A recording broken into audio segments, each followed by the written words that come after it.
الان خصها تكون عندنا الشجاعه كذلك نقولوا المشكل ماشي مع البوليزاريين، من ليسوا لاجئين، ما عندهمش صفه اللاجئ. اليوم عندنا مشكل مع الجزائر وخصنا نقولوا بكل صراحه الجزائر خصها تجلس للطاوله. هذا نزاع مغربي جزائري، خصو اليوم تكون عندنا الجرأة والشجاعة.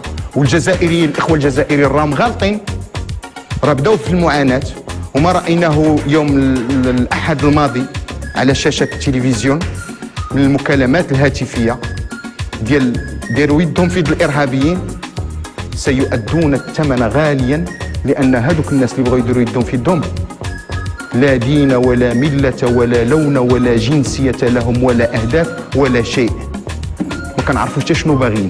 طيب حنا عارفين حنا ما انتم كتفكروا بنفس الشيء، انهم كنتكلموا على الجزائر ما كتكلموش على الشعب الجزائري اللي هو كيعاني معاناة كبيرة.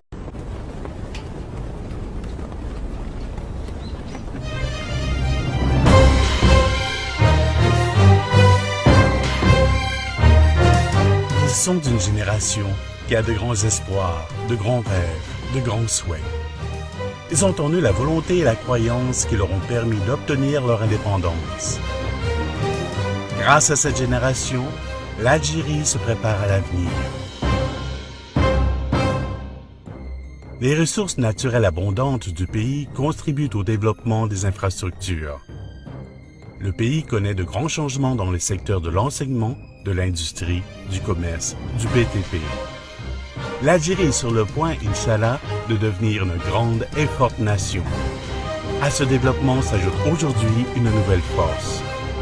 Pour la première fois, un investissement privé a été réalisé dans le secteur du fer et de l'acier, fondement de la civilisation et source de développement.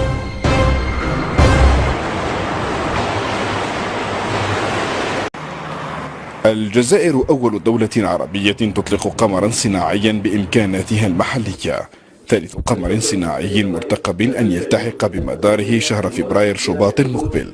القمر الجزائري الجديد صنع في إطار البرنامج الفضائي للوكالة الفضائية الجزائرية التي تهدف إلى إطلاق 10 أقمار صناعية آفاق 2020. المشروع الوطني للبحث العلمي المجسد من خلال برنامج الحكومة ومن خلال برنامج فخامة الرئيس، والذي يشمل ما يسمى بالمخطط الوطني للبحث العلمي، الذي كما تعرفون هو مقسم إلى 34 برنامج وطني للبحث تشمل أو تمس كل مجالات الحياة، وضمن هذا تندرج كل أعمال مخابر البحث. سبق للجزائر أن أطلقت قمرا صناعيا من قاعدة الإطلاق الروسية وآخرا من قاعدة هندية يقتصر عملهما على مراقبة التغيرات المناخية وزحف الرمال، لكن مختصون يطالبون بتوسيع استعمالاتهما لتصل حد مراقبة تحركات الجماعات الإرهابية في الصحراء وعبر الحدود. لها فوائد عديدة، منها فائدة اقتصادية فعلا بالتأكيد، كما قلت لمراقبة الزلازل، الموارد الطبيعية الموجودة تحت الأرض، لتفادي كوارث كما قلت مثلا اجتياح الجراد، الحرائق الغابية وما إلى ذلك. عندها أهمية اقتصادية مهمة، وطبعا قد تستعمل لأسباب يعني عسكرية عند الحاجة. حرص الجزائر على الريادة في الصناعة الفضائية يفرضه وعي عميق بحسب مراقبين لطبيعة الحرب التكنولوجية التي تهدد دولا استراتيجية في المنطقة. إطلاق الجزائر لثالث قمر صناعي السات بي 2 في هذا التوقيت يرجعه مراقبون إلى حاجة الجزائر لمراقبة الكوارث الطبيعية المحدقة وكذا الوضع الأمني المتردي في بلد شاسع بحجم قارة. أسامة عبد النور، الجزائر، الميادين.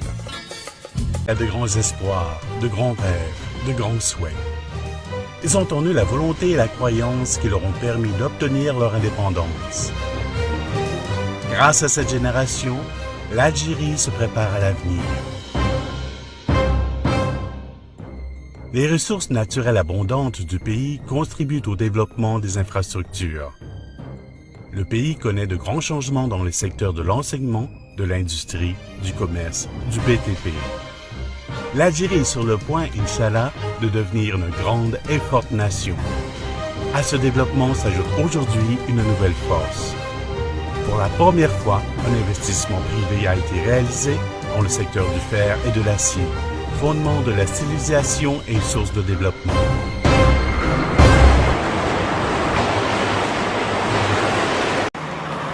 الجزائر أول دولة عربية تطلق قمرا صناعيا بإمكاناتها المحلية، ثالث قمر صناعي مرتقب أن يلتحق بمداره شهر فبراير شباط المقبل.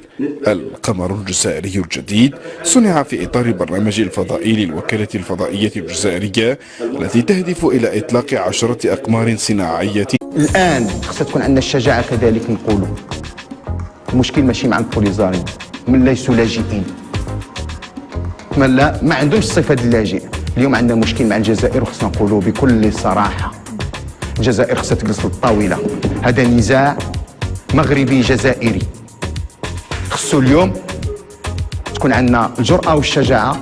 والجزائريين الإخوة الجزائريين راهم غالطين، راه بداو في المعاناة، وما رأيناه يوم الأحد الماضي على شاشة التلفزيون من المكالمات الهاتفية ديروا يدهم في يد الإرهابي. آفاق 2020 المشروع الوطني للبحث العلمي المجسد من خلال برنامج الحكومة ومن خلال برنامج فخامة الرئيس، والذي يشمل ما يسمى بالمخطط الوطني للبحث العلمي، الذي كما تعرفون هو مقسم إلى 34 برنامج وطني للبحث تشمل أو تمس كل مجالات الحياة، وضمن هذا تندرج كل أعمال مخابر البحث.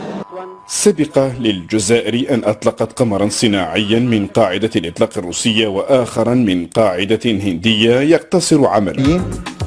سيؤدون الثمن غاليا، لأن هذوك الناس اللي بغوا يديروا يدهم في يدهم لا دين ولا ملة ولا لون ولا جنسية لهم ولا أهداف ولا شيء، ما كنعرفوش حتى شنو باغيين. طيب احنا عارفين احنا ما انتم كتفكروا بنفس الشيء، انهم كنتكلموا على الجزائر ما كتكلموش على الشعب الجزائري اللي تا هو كيعاني معاناة كبيرة.